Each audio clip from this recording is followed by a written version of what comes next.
Hello everyone, in this video I'll be showing you a build guide for the Circle of Summons Druid in Baldur's Gate 3. This is a fun modded class made by I'm Owen with a 3 in there, and this is fun because the Druid itself is a awesome class, but some people don't like wild shape, and this is for them because it gives you the option to be able to summon in things instead of just being able to turn into animals.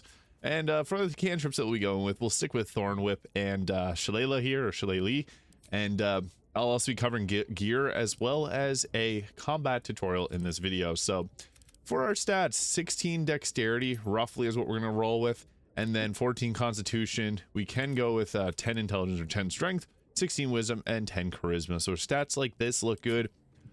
So the gear is somewhat important for this build, but a lot of the build is actually about just summoning. So at level 2 we get to take our subclass here with a Circle of the Summons. In your upbringing you've always struggled with wild shaping. Instead you've mastered the power of summoning. The Circle of the Summons focuses on using your wild shape charges to also summon creatures. So we get our summon here, it does use wild shape. So we got summon spider and bear at first level. We still got the wild shape, but you're better off using them for your summons because this is what this class is all about. And we also get ourselves natural recovery, replenish expended spell slots while out of combat using natural recovery charges, and you get a cantrip as Bone Chill there. And we get to pick our spells, and it uses Mistress spells, which is awesome. It uses the Druid spell list. At level 3, we get to choose another set of spells here, so you can go with, I think the best choices here would be to go with Create Water's nice, and Long Strider can also be useful. I like to have Thunderwave to push back. Ice Knife, Fog Cloud to be able to hide out in, that works good too. Spike Growth and Hold Person are two other great spells that we can take once we get up to level 3 here, as we got a few different options. Our summons are going to be great, but even using like Thunderwave can be nice to push back. Now we get some different fine familiars with the cat, crab, frog, rat, raven, and spider. The most powerful one being the raven, so that'd be the one that you'd want to use because it can blind targets. If a target is blinded, you have advantage on attack rolls, they have disadvantage, which is pretty big. And for our next cantrip, I think Frostbite is here is great if you have the Mistress spell mod. And then for our next leveled spell, we can go with, if you really want to go full in on the summons, the Flaming Spear can be really nice. Heat Metal is also not a bad option for damage. And even Earthbind, so you can bind a creature to prevent it from moving, and it takes bludgeoning damage each turn, can be pretty nice if you have summons, because you can pull something into that area and then continually hit them with your summons. For our ability score improvement, let's increase the wisdom here. It just makes a lot of sense. And the Druid will get our extra attack and wild shape here at this level. And we get the spells Haste and Grand Flight, which are pretty powerful. Now for next level, let's take Tidal Wave. This is extremely strong and paired with Call Lightning. So this will create water and also knock targets prone, and then we can deal double damage with this, so a maximum of 60 damage, which is really nice. There are some other spells that are pretty useful like Plant Growth and Sleet Storm, but those are yours to take if you'd like. At level 6, we get to choose a class passive with the Summoner of the Absolute. So you always turn away the hope in your heart. You have turned to the Absolute for your power. The Absolute is granted you resistances for the Absolute. So you get Summon Ogre, so you can use 2 wild shape charges to summon an Ogre, or Summon Goblins, which will give you our Warrior, a Mage, a Ranger, and a Warlock. Or you could do Summoner of the Last Light, which will give you Woodwode, and then also a Giant Eagle. So you can pick which one of these you want. I want to go with this one here to be able to summon in the Goblins, because that's pretty interesting. And then for our spells that will take it next level, Plant Growth is really good because it's effective crowd control. It doesn't worry about concentration, which is really big. Now at our next level, I think that the Minor Elementals, we can take off that spell there, or you can put it back on if you wanted to and take something else differently. I like the Minor Elemental and Woodland Being because they're summons, and this is about summoning. We also get the Summon Elemental if we want to go with that, so you can take off Create Water and go with another summon. Grasping Vine is another summon that we can use, and then there's also the Guardian of Nature, which allows us to transform. Ice Storm being another great spell. This gets a lot of good spells at level 7 there. So we also get the Summon Alioramus, which is like the dragon dinosaur, or a Hook Horror, which uses 2 of our charges there. And then for our next leveled spell, we're going to go with Ice Storm. And then, yeah, I think Ice Storm just works best for extra crowd control. We'll take up our wisdom to 20 at level 8 here. And then into level 9, we get to choice in some more spells, and we get Cone of Cold and Cloud Kill, which is great. Cloud Kill is good if you have a bunch of zombie summons. We also get the Summon Draconic Spirit, which isn't actually a summon. It gives you resistance to a dragon's primary element. Or I guess it summons the spirit of a dragon. We'll take that just for the theming. And Conjure Elemental. Insect Plague also works here because you can think of it like summoning in a bunch of little insects, and they're powerful. It's great crowd control.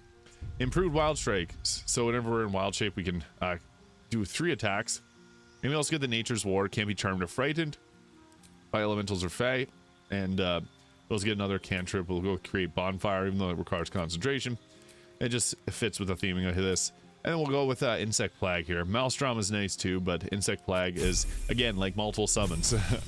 At level 11, we get ourselves another leveled spell, and we can take some of the highest level with Conjure Fae. Gives you a Fae creature that you can summon. And also the Elemental Investiture, which embodies yourself with an element of choice, gaining immunities and resistances to other elemental types. You can also take Sunbeam if you really want to. It's a decent spell. In subclass features, on your long adventures, you mastered the arts of summoning. You've unlocked the ultimate summon, which I'll show off all of that in this video. Wall of Thorns can be also nice crowd control, so we'll go with that. And for our feat, we'll take, you can go with an ability score improvement to improve dexterity, or we can go alert for the +5 to initiative, as that can be pretty nice. You can also go spell sniper and take Eldritch Blast if you really want another damage option that we can use at range. But yeah, we got lots of summons, and I'll show off all of that here. I'll just show you the gear. So we'll be going with the Hood of the Weave for increased spell save DC, Cloak Protection, the Boots of Evasion, and then also the Ring of Protection for increased armor class saving throws. One with the Armor Landfall, there's better, I guess there's other options. If you want to use it, you don't have to use this one, but it'll give you increase to your spell save DC and help you regenerate health if you stand on a plant surface, and then also give you advantage on Constitution saving throws, which also you get from the Amulet of Greater Health. I also went with the Crypt Lord Ring for another summon, get the Create Undead, and then also Helldust Gloves for increased spell save DC. However, you can also go with like the Gloves of the Belligerent Skies here. If we deal thunder or lightning damage, we can stack reverberation stacks. And then I also equipped the Staff of Spell Power right now because we're going to use the Arcane Battery to give ourselves a free cast so we can summon in Conjure Fae, and I'll use the Dust Hag here for our first summon. So there's one summon down, and then we'll also swap to another staff here that gives us another free cast with the Mark of Heshker. So all the free casts are great because that gives us our high level summons without having to worry. And we'll go with the Arcane Battery there to give ourselves the Conjure Elemental level 6. And I think that the water one is probably the best choice, so we'll go with the Water Myrmidon there. And then we also get ourselves a free cast so we can cast another higher level spell and give ourselves another summon. Well, here's our summons. So we got ourselves the Ogre, the Goblins, the Skeletal Dragon, the Hook Horror, Bear, and Spider. We got 5 wild shape charges, and these use 2 or 3, so I'll summon in the Goblins and the Skeletal Dragon once we get outside. And then also I guess I'll summon in our minor elementals, so we can go with the, I'm not sure why this always does this, but it won't let me prepare that. I'll just go with the mud methods there. And then we'll also summon in the Woodland Being, which is super fun because this can also get ourselves a summon. So our summons have summons. I heard you like summons, so I gave your summon a summon so you can summon while summoning. And there you go, our next summon. And yeah, you still got Wild Shape if you want as a fallback, but Natural Recovery Charge, we got 6 of those to recover our spell slots if we want to, which is quite nice. So we can use that right now to give ourselves a level 4 spell slot back, as we'll be using those when we get into combat. And there's also the Summon Draconic Spirit. I'll get outside into combat to show that off. And if you got, you can also summon the Quazit if you have the Cheeky Quazit. We'll bring that in for this. And then on top of that, Us also counts as a free summon, so you can summon in Us. And then if you got the Find Familiar, you also got the Find Familiar as another one, so that gives us another summon. You can see there, we're starting to get a crazy amount of summons.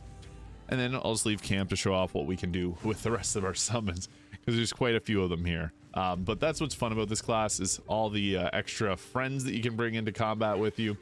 As yeah, you can see we're getting quite a few of them. So next, I guess I will hop in the Draconic Spirit, so we can drop down like the red or blue, and we'll summon that right there. Boom, got ourselves the dragon. And then we'll go with our wild shape summons here, and we'll summon in the goblins right here as one of our summon choices. And I'm not sure, oh, they're all stacked on top of each other. And then we'll also go with our final one, the skeletal dragon, so that we can get all the dragons dropped down into place. And boom, there's our skeletal dragon. And then we can start off, I'll just get into a combat encounter here. We'll just drop Ice Storm to crowd control, and then show off all the summons that we got. So that annoyed a couple of them. Perfect. Our goblins rolled a good initiative, that was great. And we somehow got our action back, so that's perfect. Create a bunch of ice surfaces, that's exactly what we want. So next we can follow up, we got crowd control like plant growth too, so we can use that to just fully block them off. We got plant growth and ice there, so that'll override that, but slows them all down. Just be mindful not to cast any fire spells near that. And then here's our goblin. So we got ourselves a goblin. This This one is a warrior type, and we got everyone else into combat there. That's fine. I'll skip their turns. So you can go with prepare. They do have different attacks: throw stone, cleave. You can just use a normal throw attack. We're just gonna run in and lacerate there. Not a very high hit chance. The goblins are not great, but I mean, they soak up hits for you and your team. And we got an archer goblin here, so we've got the ranged bow attack. Again, not crazy defense or damage, but that's what makes it somewhat balanced.